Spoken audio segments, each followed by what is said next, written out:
Nous qui sommes morts au péché, comment vivrions-nous encore dans le péché? Ignorez-vous que nous tous qui avons été baptisés en Jésus-Christ, c'est en sa mort que nous avons été baptisés?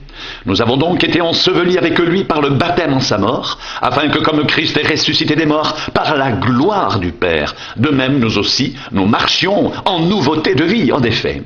Si nous sommes devenus une même plante avec lui par la conformité à sa mort, nous le serons aussi par la conformité à sa résurrection, sachant que notre vieil homme a été crucifié avec lui, afin que le corps du péché soit réduit à l'impuissance, pour que nous ne soyons plus esclaves du péché, car celui qui est mort est libre du péché. Or, si nous sommes morts avec Christ, nous croyons que nous vivrons aussi avec lui, sachant que Christ ressuscité des morts ne meurt plus. La mort n'a plus de pouvoir sur lui, car il est mort, et c'est pour le péché qu'il est mort, une fois pour toutes. Il est revenu à la vie, et c'est pour Dieu qu'il vit. Ainsi vous-même, regardez-vous comme mort au péché et comme vivant pour Dieu en Jésus-Christ. Que le péché ne règne donc point dans votre corps mortel et n'obéissez pas à ses convoitises. Ne livrez pas vos membres au péché comme des instruments d'iniquité, mais donnez-vous vous-même à Dieu comme étant vivants de mort que vous étiez et offrez à Dieu vos membres comme des instruments de justice. Car le péché n'aura point de pouvoir sur vous, puisque vous êtes non sous la loi, mais sous la grâce. Quoi donc pécherions-nous? Parce que nous sommes non sous la loi, mais sous la grâce, loin de là. Ne savez-vous pas qu'en vous livrant à quelqu'un comme esclave pour lui obéir, vous êtes esclave de celui à qui vous obéissez? Soit du péché qui conduit à la mort, soit de l'obéissance qui conduit à la justice. Mais grâce soit rendue à Dieu, de ce que, après avoir été esclave du péché, vous avez obéi de cœur à la règle de doctrine dans laquelle vous avez été instruits. Ayant été affranchis du péché, vous êtes devenus esclaves de la justice. Je parle à la manière des hommes, à cause de la faiblesse de votre chair. De même donc que vous avez livré vos membres comme esclaves à l'impureté et à l'iniquité pour arriver à l'iniquité. Ainsi maintenant, livrez vos membres comme esclaves à la justice pour arriver à la sainteté. Car lorsque vous étiez esclaves du péché, vous étiez libres à l'égard de la justice. Quels fruits portiez-vous alors? Des fruits dont vous rougissez aujourd'hui, car la fin de ces choses, c'est la mort.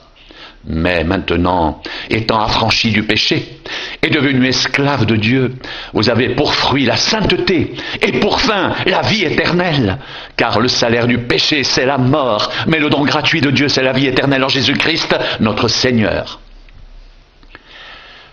Ignorez-vous, frères, car je parle à des gens qui connaissent la loi, que la loi exerce son pouvoir sur l'homme aussi longtemps qu'il vit. Ainsi, une femme mariée est liée par la loi à son mari tant qu'il est vivant. Mais si le mari meurt, elle est dégagée de la loi qui l'a liée à son mari. Si donc du vivant de son mari, elle devient la femme d'un autre homme, elle sera appelée adultère. Mais si le mari meurt, elle est affranchie de la loi, de sorte qu'elle n'est point adultère en devenant la femme d'un autre. De même, mes frères, vous aussi, vous avez été, par le corps de Christ, mis à mort en ce qui concerne la loi, pour que vous apparteniez à un autre, à celui qui est ressuscité des morts, afin que nous portions des fruits pour Dieu. Car lorsque nous étions dans la chair, les passions des péchés provoqués par la loi agissaient dans nos membres de sorte que nous portions des fruits pour la mort. Mais maintenant, nous avons été dégagés de la loi, étant morts à cette loi sous laquelle nous étions retenus, de sorte que nous servons sous le régime nouveau de l'esprit et non selon la lettre qui a vieilli. Que dirons-nous donc? La loi est-elle péché? Loin de là. Mais je n'ai connu le péché que par la loi, car je n'aurais pas connu la convoitise si la loi n'avait dit « tu ne convoiteras point ». Et le péché, saisissant l'occasion, produisit en moi, par le commandement, toutes sortes de convoitises, car sans loi le péché est mort. Pour moi, étant autrefois sans loi, je vivais, mais quand le commandement vint, le péché reprit vie, et moi je mourus.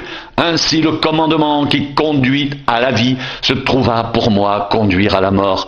Car le péché, saisissant l'occasion, me séduisit par le commandement et par lui me fit mourir. La loi donc est sainte et le commandement est saint, juste et bon. Ce qui est bon a-t-il donc été pour moi une cause de mort? Loin de là, mais c'est le péché, afin qu'il se manifeste comme péché en me donnant la mort par ce qui est bon et que par le commandement il devienne condamnable au plus haut point.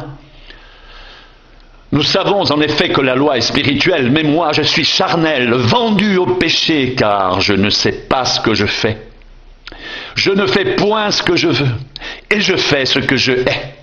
Or, si je fais ce que je ne veux pas, je reconnais par là que la loi est bonne. Et maintenant, ce n'est plus moi qui le fais, mais c'est le péché qui habite en moi. Ce qui est bon, je le sais, n'habite pas en moi, c'est-à-dire dans ma chair, j'ai la volonté, mais non le pouvoir de faire le bien, car je ne fais pas le bien que je veux, et je fais le mal que je ne veux pas.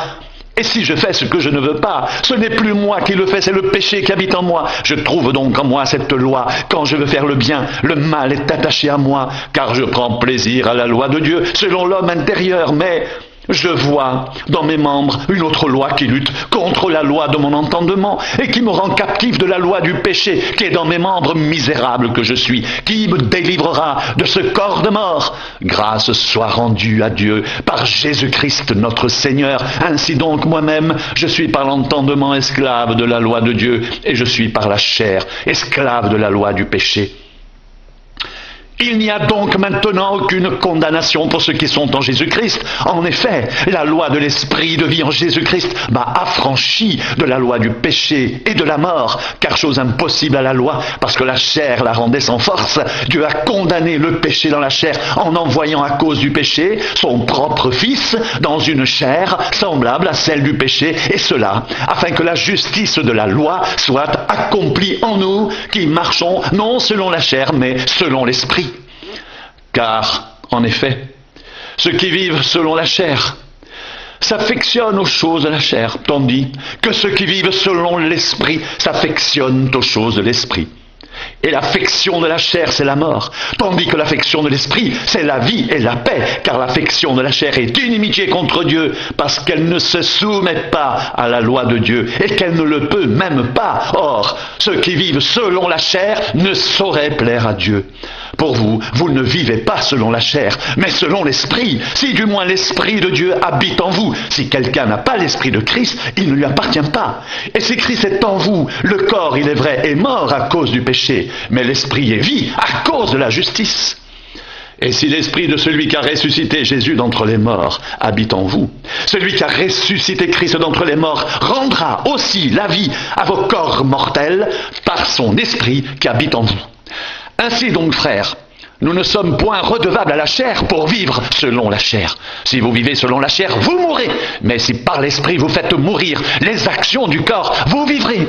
Car tous ceux qui sont conduits par l'esprit de Dieu sont fils de Dieu. Et vous n'avez pas reçu un esprit de servitude pour être encore dans la crainte. Mais vous avez reçu un esprit d'adoption, par lequel nous crions « Abba, Père !» L'Esprit lui-même rend témoignage à notre esprit que nous sommes enfants de Dieu. Or, si nous sommes enfants, nous sommes aussi héritiers, héritiers de Dieu et co-héritiers de Christ, si toutefois nous souffrons avec lui, afin d'être glorifiés avec lui.